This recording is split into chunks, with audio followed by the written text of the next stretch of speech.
Hi, my name is Emily Yates, and I'm a wellness specialist at PEHP Health and Benefits.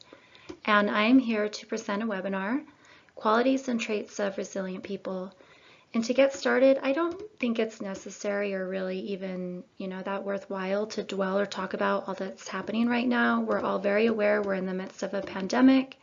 There's a major election coming up, and just all the general stress that comes along with everything that's going on in our lives right now and all the stress it's producing. It's just very obvious. But I do think it's really important to note that when we experience any kind of change in our lives, it's just really uncomfortable. And that's because stress has a way of manifesting in the body and mind in many different ways. So you might be noticing maybe you're feeling the physical effects of stress. So maybe you're eating more, eating less, your sleeping patterns have changed, or maybe you just have general aches, pains, and tension in the body. Or you could be feeling increasingly irritable or critical and defensive with loved ones. Or maybe just you're overall way more reactive or just have some feelings of sadness. Or maybe your thoughts aren't so great. So maybe you're thinking some things like, I'm not good enough. I can't do this. I can't go through this anymore. I don't like this situation. I wish things were different. Some of those types of thoughts that really aren't helping you or serving you or the situation. And then maybe this has led to some behaviors that aren't so productive for you. So maybe you're withdrawing from loved ones or engaging in some unhealthy coping or lashing out at loved ones.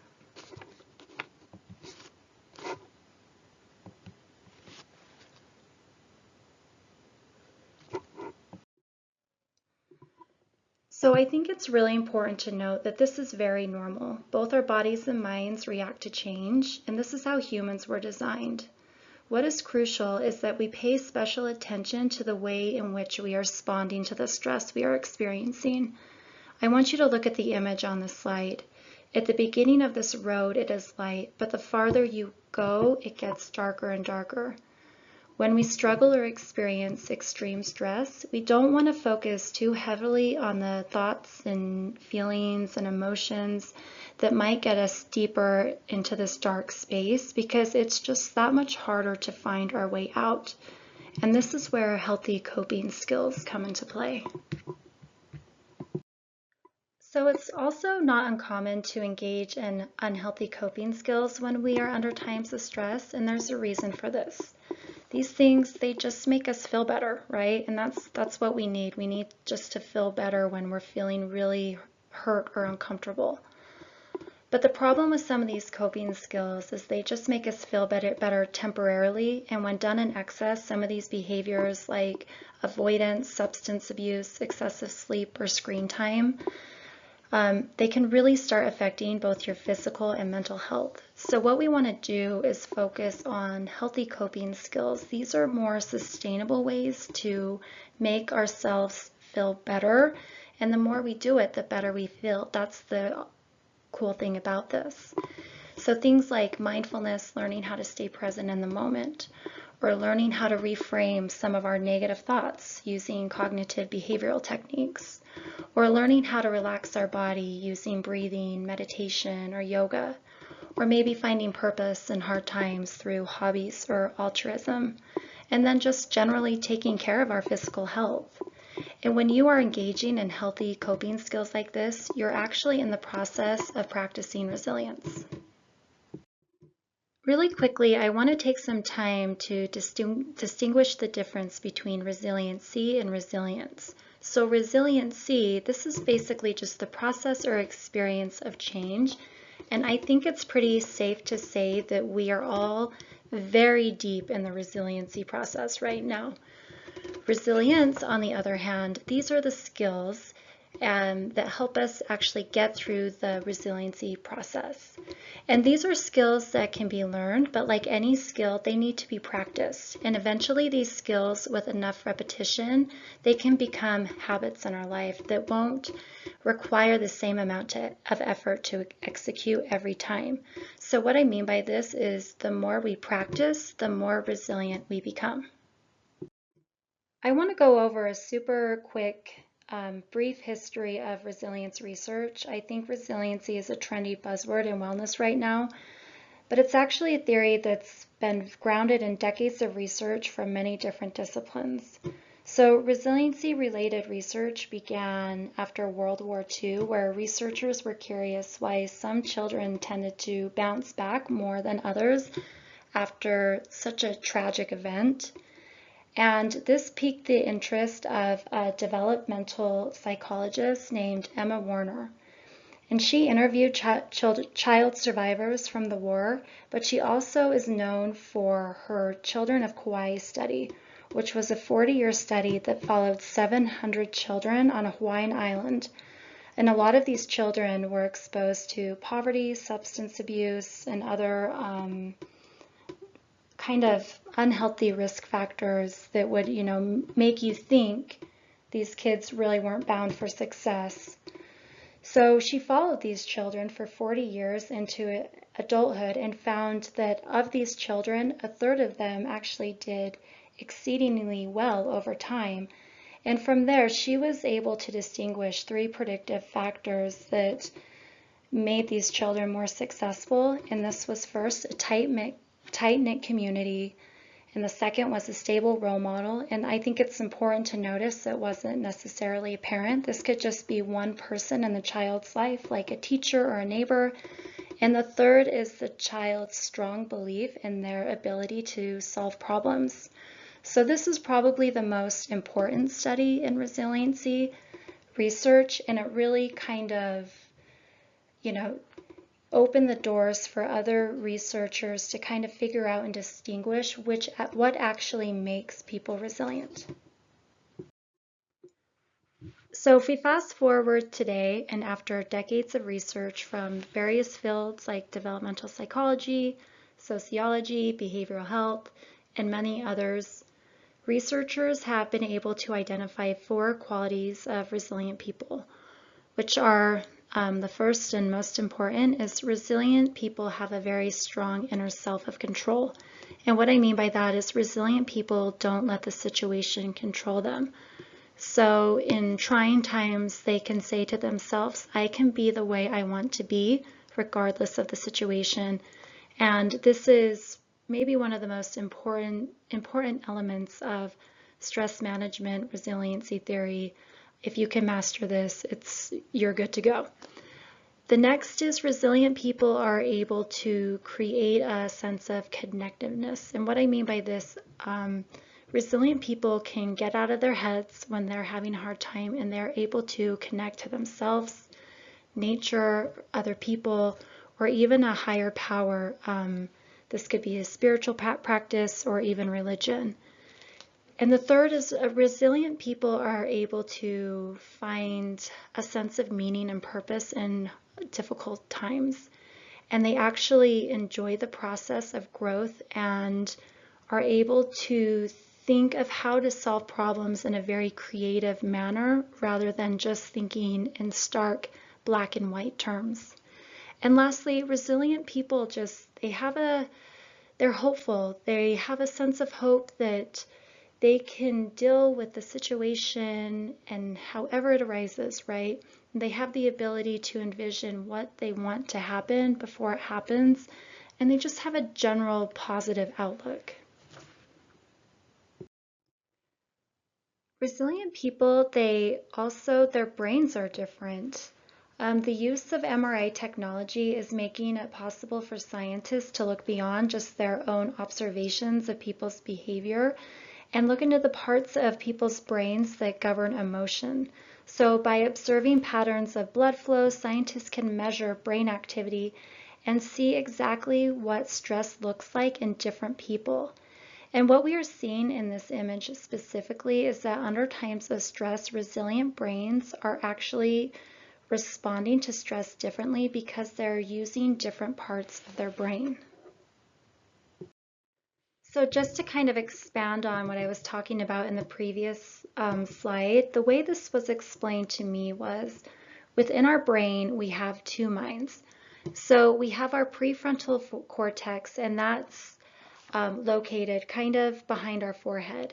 And this is like the CEO of our brain, but a good CEO, right? This is the wise part of our brain. It's compassionate, it's rational, it's not black and white, right? It can see the gray versus the amygdala. And the amygdala is located in the back of our head, kind of at the base of our skull.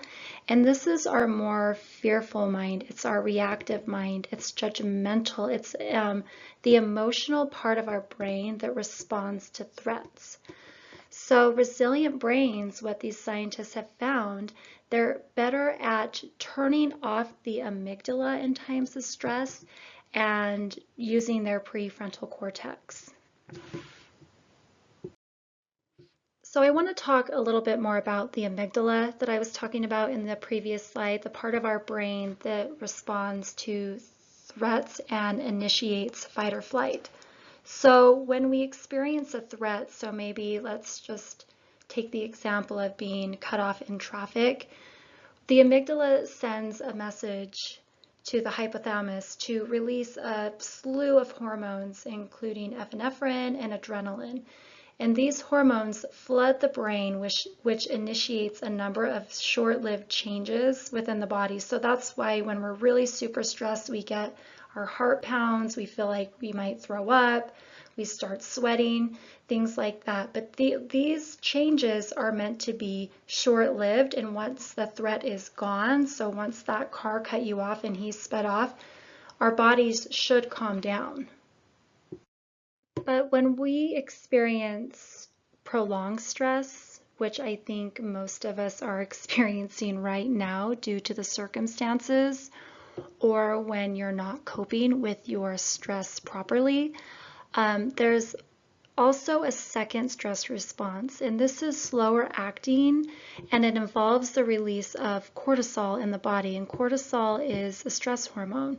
And in moderation, cortisol is very important. It helps maintain the body's circadian rhythm, so that has to do with your sleep, and it also regulates sleep and appetite. And it's really important to basic functioning of many of our body systems. So like any other area of our life, if we take something to the excess, it ends up not being so great for us. And the same is with excessive cortisol in our body.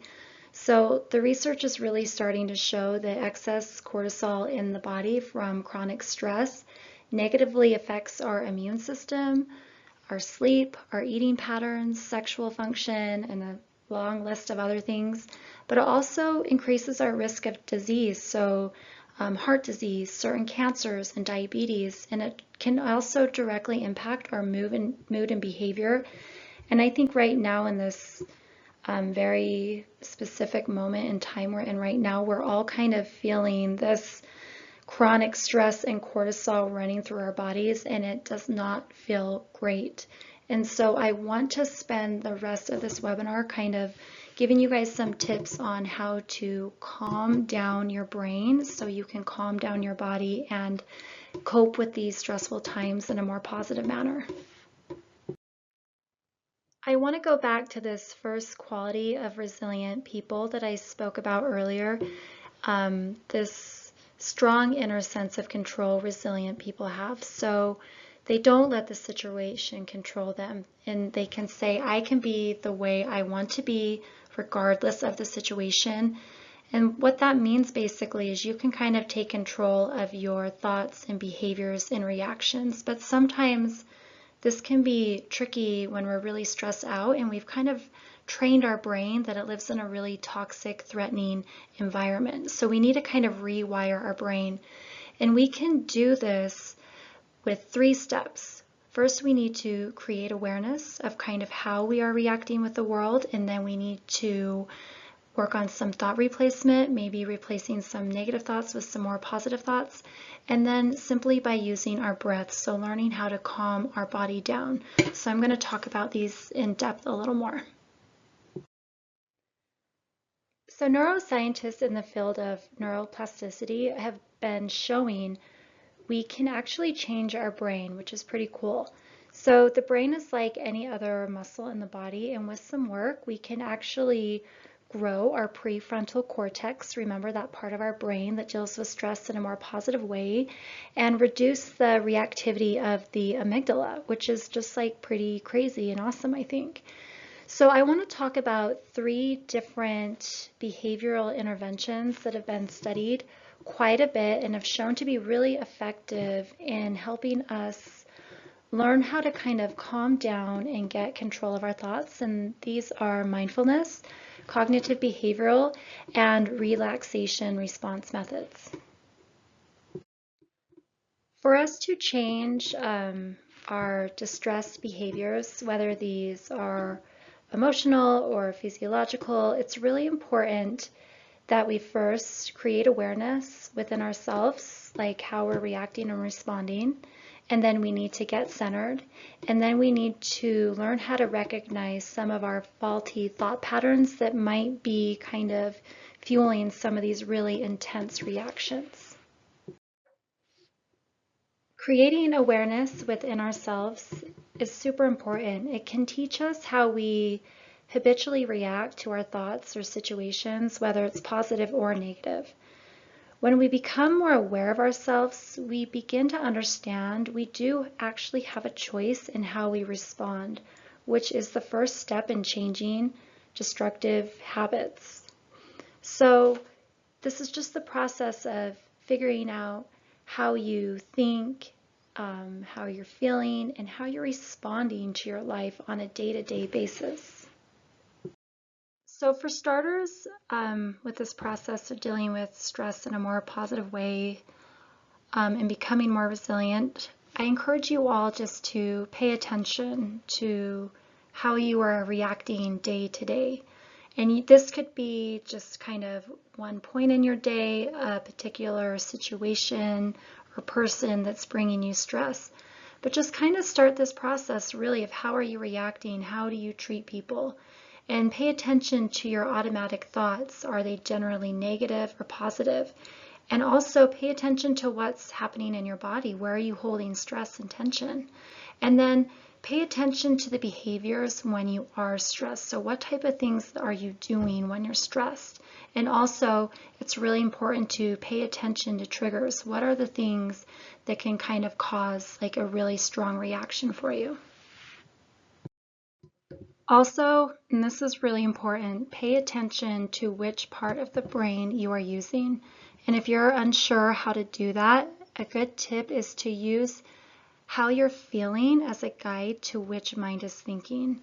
So if you're feeling really tense or inadequate, insecure, judgmental, anxious, or really reactive, it's very likely you're using your amygdala. You're kind of using your fearful ego mind. But then also pay attention during the day when you're feeling calm, when you're feeling confident, when you sense some wisdom, or you're able to turn a challenge into value, or maybe even just feeling super connected with loved ones or pets or anything, right?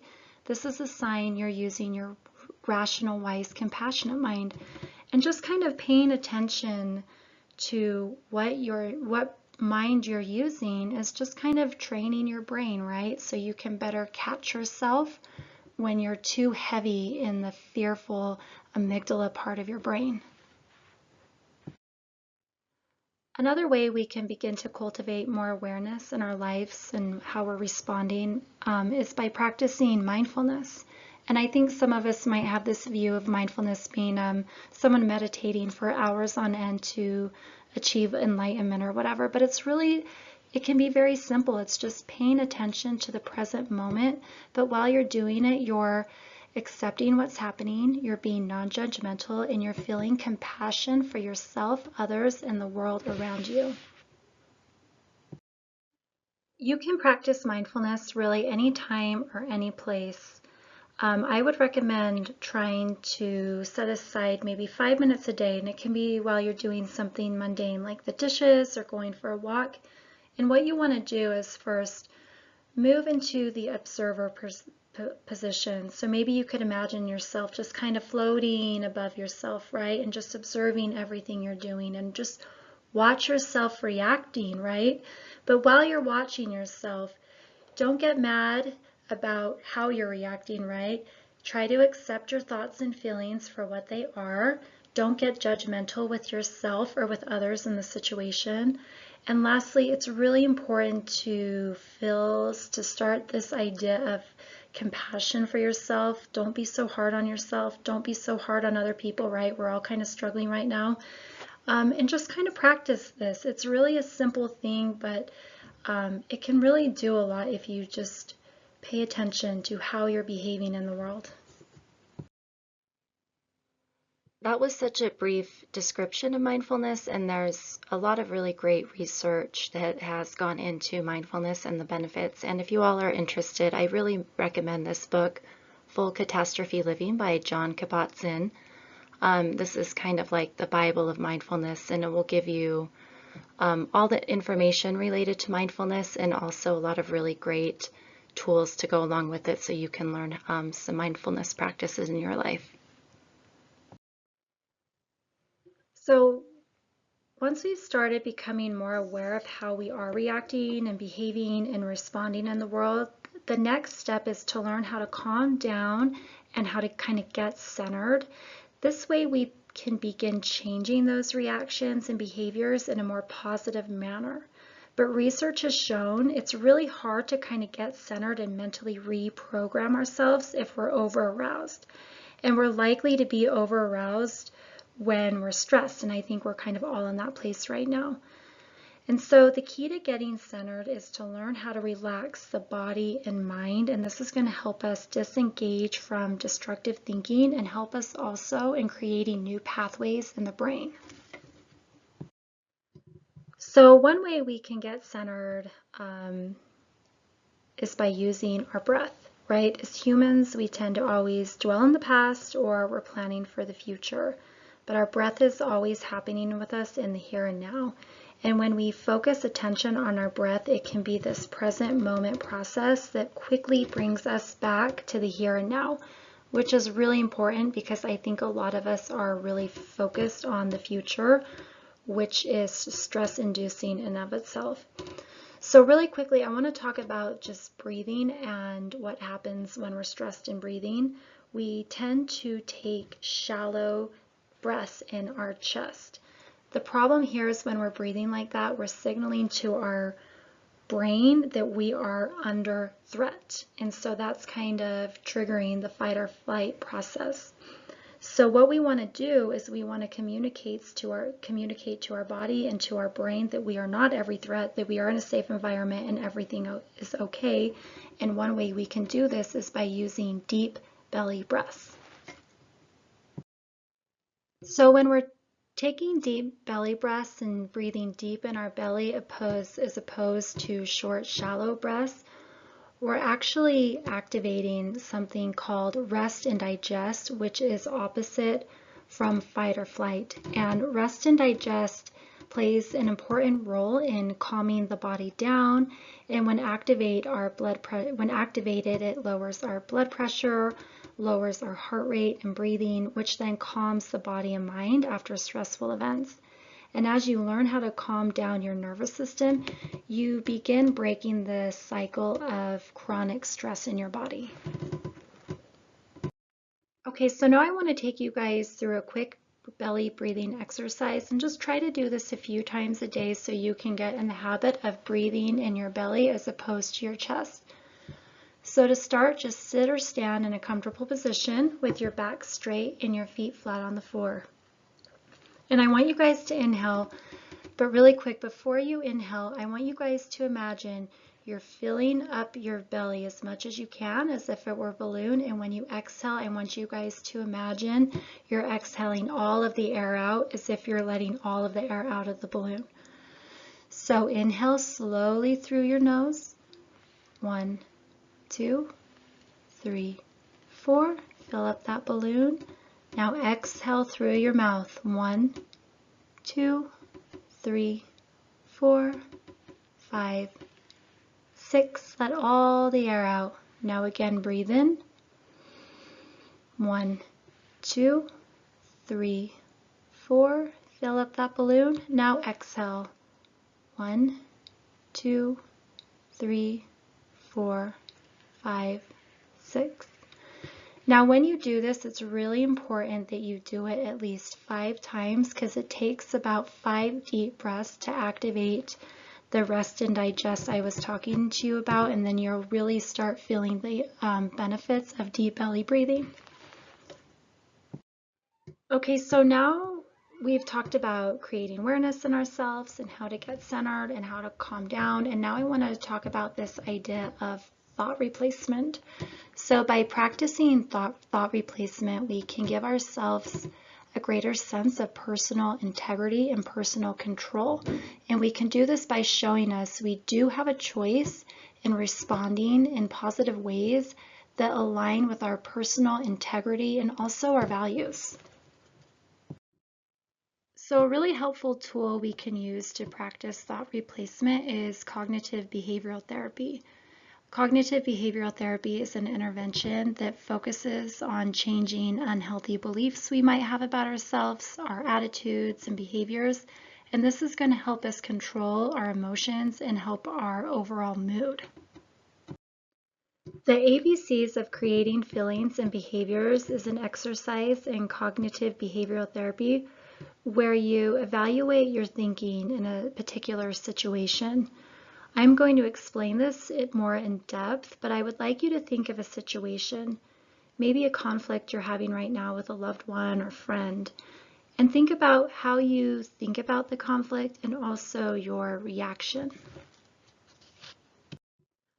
A represents the situation, and it's the event in which the thinking occurs.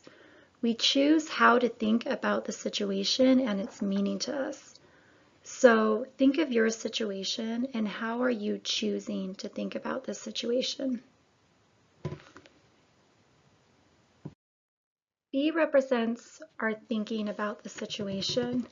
Remember, feelings and behaviors are not directly caused by the situation rather than the way we choose or have learned to think about the situation. As soon as our thinking changes, the response changes. It is the thinking rather than the event that creates the feelings and reality for that person. So I want you to think for a moment about your particular situation. Do you feel threatened? Do you feel forced or blamed? Or are you blaming the other person? If you have these feelings, it's definitely going to influence your response.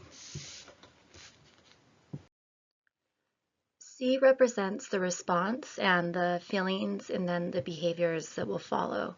And it's just good to note if your response is destructive, it's in some way violated your values, and that's going to result in making you feel more miserable. Maybe you've hurt someone or a relationship, or it just has kept you from doing or becoming the person you want to be. So think for a moment about your situation and kind of the aftermath of your reaction.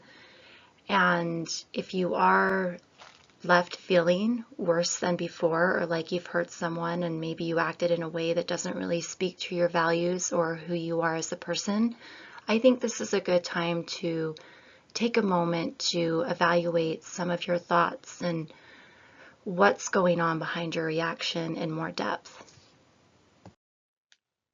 So if you would like to work on some of your thoughts regarding certain situations in your life, I've provided for you all a tool for thought replacement, and this is just going to get you a little more in depth of going through the process of evaluating your faulty thoughts, and maybe you have some wiggle room for a change in the way you're thinking and perceiving the situation.